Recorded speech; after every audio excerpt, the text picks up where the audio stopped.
Hi dear students, welcome to YouTube channel. 12th உடைய public exam state central board எல்லாருக்குமே முடிஞ்சிருச்சு. So இப்போ நம்மளுடைய மெயின் இது என்னன்னா நம்மளுடைய கேரியரை சூஸ் பண்ணணும். ஸோ 12th ரிசல்ட் வர்றதுக்கு முன்னாடி உங்களுடைய கேரியரை வந்து நீங்க கரெக்டா சூஸ் பண்ணுங்க. என்ன கோர்ஸ் படிக்கணும் அப்படிங்கிறது ஒரு கோர்ஸ் மட்டும் இல்லாம லைக் இப்போ நீங்க MBBS பண்ணணும், இன்ஜினியரிங் பண்ணணும் இந்த மாதிரி இருக்கிறீங்க அண்ட் பேராமெடிக்கல் பண்ணணும் அப்படின்னு இருக்கிறீங்க. அது மட்டும் இல்லாம இதுக்கு பேக்கப்பாகவும் நீங்க ஒரு சில கோர்சஸை வந்து இப்போ நீங்க தேர்ந்தெடுத்துக்கோங்க. ஸோ நம்மளுடைய ஃபியூச்சருக்கு எந்த கோர்ஸ் வந்து ரொம்ப டிமாண்டா இருக்குது, எந்த கோர்ஸ்க்கு நல்ல salary கிடைக்கும், எந்த காலேஜ்ல படிச்சா நல்லா இருக்கும், நம்மளுடைய கட் ஆஃப்க்கு என்ன காலேஜ்ல என்ன கோர்ஸ் கிடைக்கும், இது எல்லாத்தையும் ஃபர்ஸ்ட் வந்து நீங்க தெரிஞ்சு வச்சுக்கோங்க. 12th ரிசல்ட்க்கு முன்னாடி ரெடி பண்ணி வச்சுக்கோங்க. இந்த வீடியோல நம்ம முக்கியமா பார்க்க போறது நீங்க MBBS, BDS, paramedical courses, nursing courses இந்த கோர்சஸ் வந்து படிக்கணும்னு விருப்பப்படுறீங்க அப்படின்னா நம்ம கவர்மெண்ட் மெடிக்கல் காலேஜ்லயும் சரி பிரைவேட் மெடிக்கல் காலேஜ்லயும் எப்படி வந்து அட்மிஷன் ப்ராசஸ் பண்ணணும் அதை பத்தி தான் டீடைல்டா பார்க்க போறோம். இப்போ நம்மளுக்கு இந்த கவர்மெண்ட் மெடிக்கல் காலேஜ்ல நம்ம வந்து தமிழ்நாட்டுல வந்து ப்ராசஸ் பண்ணணும் அப்படின்னா TN மெடிக்கல் செலக்ஷன் கமிட்டி இவங்க தான் என்ன பண்றாங்க அப்படின்னா நம்மளுக்கு அப்ளிகேஷனை வந்து ரிலீஸ் பண்ணுவாங்க. இப்போ கவர்மெண்ட் மெடிக்கல் காலேஜை பொறுத்த வரைக்கும் பாத்தீங்கன்னா மொத்தம் நம்மளுக்கு 19 பேராமெடிக்கல் கோர்சஸ் இருக்கு. என்னென்ன கோர்சஸ் இருக்கு அப்படிங்கிற வீடியோ வந்து நான் வந்து உங்களுக்கு அட்டாச் பண்ணிருக்கேன், அதை செக் பண்ணி பாத்துக்கோங்க. அப்படி இல்லைன்னா இப்ப டிஸ்பிளேல தெரியுது இல்லைங்களா, இந்த 19 கோர்சஸும் கவர்மெண்ட் மெடிக்கல் காலேஜ் 27 தமிழ்நாட்டுல இருக்கக்கூடிய 27 கவர்மெண்ட் மெடிக்கல் காலேஜ்ல நம்மளுக்கு இருக்குது. மொத்த சீட்ஸ் எவ்வளவுன்னு பாத்தீங்கன்னா 2860 சீட்ஸ் இருக்குது. ஓகே, இது கவர்மெண்ட் மெடிக்கல் காலேஜ்ல மட்டும்தான் இப்படியா அப்படின்னு கேட்டீங்கன்னா டிஎன் மெடிக்கல் செலக்ஷன் மூலமா நம்மளுக்கு சீட்ஸ் உடைய கேட்டகரி 2 டைப்ஸ் ஆஃப் சீட்ஸ் கேட்டகரியில அலோகேட் பண்றாங்க. ஒன்னு கவர்மெண்ட் மெடிக்கல் காலேஜ்ல நம்ம அப்ளிகேஷன் போடுறது, இன்னொன்னு வந்து இந்த கவர்மெண்ட் கோட்டா மூலமாவே ஒரு சில செல்ஃப் ஃபைனான்சிங் காலேஜ்னா பிரைவேட் காலேஜ் இன் தமிழ்நாடுல இருக்கக்கூடிய பிரைவேட் காலேஜஸ்க்கு.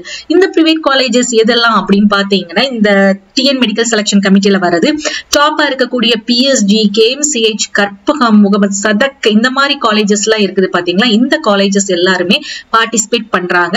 டீம்டு யூனிவர்சிட்டி வந்து வராது. அதாவது டீம்டு அப்படின்னா SRMஓ, சவிதாவோ அல்லது ராமச்சந்திராவோ இந்த டீம்டு யூனிவர்சிட்டி தனியார் யூனிவர்சிட்டி வந்து வராது. ஆனா டாப் மோஸ்ட்ல இருக்கிற டாக்டர் MGR யூனிவர்சிட்டியில அஃபிலியேட்டட் ஆன ரெகக்னைஸ்ட் ஆன டாப் பிரைவேட் காலேஜஸ் வந்து இந்த டிஎன் மெடிக்கல் செலக்ஷன் கமிட்டியில நம்மளுக்கு அப்ளிகேஷன் ப்ராசஸ் பண்றாங்க. இதுதான் 2 types of category of seats. அதுல வந்து பாத்தீங்கன்னா இந்த கவர்மெண்ட் மெடிக்கல் காலேஜ்க்கு 19 கோர்சஸ் இருக்கிற மாதிரி இந்த கவர்மெண்ட் கோட்டா சீட்ஸுக்கு நம்மளுக்கு ஒரு சில கோர்சஸ் மட்டும்தான் இருக்குது. என்ன கோர்சஸ் அப்படின்னு பாத்தீங்கன்னா BSc nursing, BPT, BOT, BPharm, Pharma D வந்து கவர்மெண்ட் காலேஜ்ல கிடையாது. Pharma D வந்து செல்ஃப் ஃபைனான்சிங் காலேஜஸ்ல இருக்குது. அந்த சீட்டை நம்ம இந்த கவர்மெண்ட் கோட்டா மூலமாவும் கவுன்சிலிங்ல அதாவது அப்ளிகேஷன் ப்ராசஸ் பண்ணி கவுன்சிலிங் மூலமாவும் நம்ம என்ன பண்ணலாம்னா அட்மிஷன் வந்து ப்ராசஸ் பண்ண முடியும். அபார்ட் ஃப்ரம் இந்த கோர்சஸ் தவிர ஆக்சிடென்ட், எமர்ஜென்சி, ரேடியாலஜி, டயாலிசிஸ் டெக்னாலஜியுமே என்ன பண்ணாங்க அப்படின்னா கலந்துக்கிட்டாங்க. அந்த காலேஜஸ்ல உள்ள காலேஜஸ்மே இந்த கோர்சஸ்க்கு எல்லாமே நம்மளுக்கு டிஎன் மெடிக்கல் செலக்ஷன் கமிட்டி மூலமா கலந்துக்கிட்டாங்க. சோ இது எப்போ நம்ம வந்து இந்த அப்ளிகேஷன் போடணும் அப்படின்னா 12th ரிசல்ட் வந்ததுக்கு அப்புறம் தான் எல்லா கோர்சஸ்க்குமே இன்ஜினியரிங் ஆகட்டும் எல்லாத்துக்குமே அப்ளிகேஷன் வந்து ரிலீஸ் பண்ணுவாங்க. கவர்மெண்ட் பேசிக்லி கவர்மெண்ட் காலேஜஸ்க்கு. அதே இது பிரைவேட் காலேஜஸ் அப்படின்னு எடுத்துக்கிட்டீங்கன்னா இப்பவுமே ஒரு சில பிரைவேட் காலேஜஸ்க்கு டைரக்டா நீங்க போனீங்கன்னா அவங்க அப்ளிகேஷன் வந்து ரிலீஸ் பண்றாங்க. நீங்க அப்ளை பண்ணி நீங்க அட்மிஷன் ப்ராசஸ் பண்ணலாம். ஓகே, இதுல ரொம்ப முக்கியமானது என்னன்னா இந்த கவர்மெண்ட் கோட்டா மூலமா செல்ஃப் ஃபைனான்சிங் பிரைவேட் காலேஜஸ் போறதுக்கும் நீங்க டைரக்டா போய் பிரைவேட் காலேஜுக்கு அட்மிஷன் ப்ராசஸ் பண்றதுக்கு என்ன வித்தியாசம் அப்படின்னு பாத்தீங்கன்னா நீங்க டைரக்டா போனா டொனேஷன் கேட்பாங்க. அதுவும் ரிசல்ட் வரதுக்கு முன்னாடி போனாலே கண்டிப்பா டொனேஷன் கேட்பாங்க. சோ இந்த கவர்மெண்ட் கோட்டா சீட்ஸ் மூலமா நீங்க பிரைவேட் காலேஜுக்கு போனீங்கன்னா டொனேஷன் இல்லாம என்ன பண்ணலாம் அப்படின்னா நீங்க ஜாயின் பண்ணலாம். இதுதான் வித்தியாசம். இந்த கோர்சஸ்க்கு எல்லாத்துக்கும் கவர்மெண்ட் மெடிக்கல் காலேஜ் அல்லது கவர்மெண்ட் கோட்டா இன் பிரைவேட் காலேஜுக்கு எப்ப வந்து அப்ளிகேஷன் ரிலீஸ் பண்ணுவாங்கன்னா 12th ரிசல்ட் வந்து ரிலீஸ் பண்ணதுக்கு அப்புறம் அதுக்கடுத்து நீட்டோடைய ரிசல்ட்டும் ரிலீஸ் பண்ணதுக்கு அப்புறமா தான் என்ன பண்ணுவாங்க அப்படின்னா அப்ளிகேஷன் வந்து நம்மளுக்கு டிஎன் மெடிக்கல் செலக்ஷன் கமிட்டியில நம்மளுக்கு ரிலீஸ் பண்ணுவாங்க. சோ நீங்க பண்ண வேண்டியது தொடர்ந்து சேனலை ஃபாலோ பண்ணிக்கோங்க, அந்த பெல் நோட்டிபிகேஷனை கிளிக் பண்ணிக்கோங்க. அப்பதான் நீங்க வந்து எந்த அப்டேட்ஸையும் வந்து மிஸ் பண்ணாம எல்லா காலேஜுக்கும் நீங்க அப்ளை பண்ண முடியும்.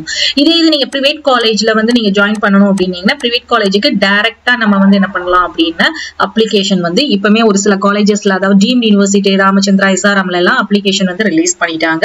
சோ அப்படி நீங்க போகணும்னு நினைச்சீங்கன்னா அந்த மாதிரி தான் பிரைவேட் காலேஜுக்கு அட்மிஷன் ப்ராசஸ் பண்ணணும். சோ இதை தவிர நம்மளுக்கு கட் ஆஃப் எது வந்து சேஃபஸ்ட் கட் ஆஃப் நம்ம எல்லாருக்குமே இப்ப பாத்தீங்கன்னா பிசிக்ஸ் வந்து ரொம்ப டஃபா இருந்துச்சு, கெமிஸ்ட்ரி வந்து கொஞ்சம் மாடரேட்டா இருந்துச்சு அப்படின்னு நம்ம எல்லாருமே வந்து ஃபீட்பேக் கொடுத்தாங்க ஸ்டூடெண்ட்ஸ் எல்லாம். அதே மாதிரி பயாலஜியுமே ஒரு சிலர் வந்து ஈஸியா இருந்துச்சு, ஒரு சிலர் டஃபா இருந்துச்சு அப்படிங்கிற மாதிரி கொடுத்துருக்காங்க.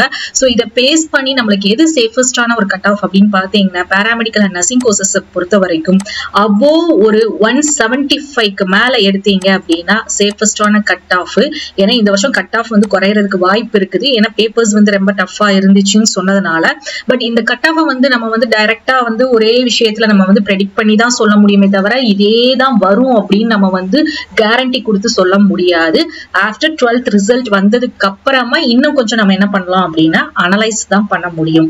ஸோ 175க்கு மேல இருந்தீங்கன்னா நீங்க ஒரு சேஃபஸ்டான பிளேஸ், 170 ஆர் 175க்கு மேல இருந்தீங்கன்னா நம்ம ஒரு சேஃபஸ்டான கட் ஆஃப்ல இருக்கிறோம். ஹோப் உங்களுக்கு இந்த கண்டென்ட் யூஸ்ஃபுல்லா இருக்கும்னு நினைக்கிறேன். தேங்க்ஸ் ஃபார் வாட்சிங்.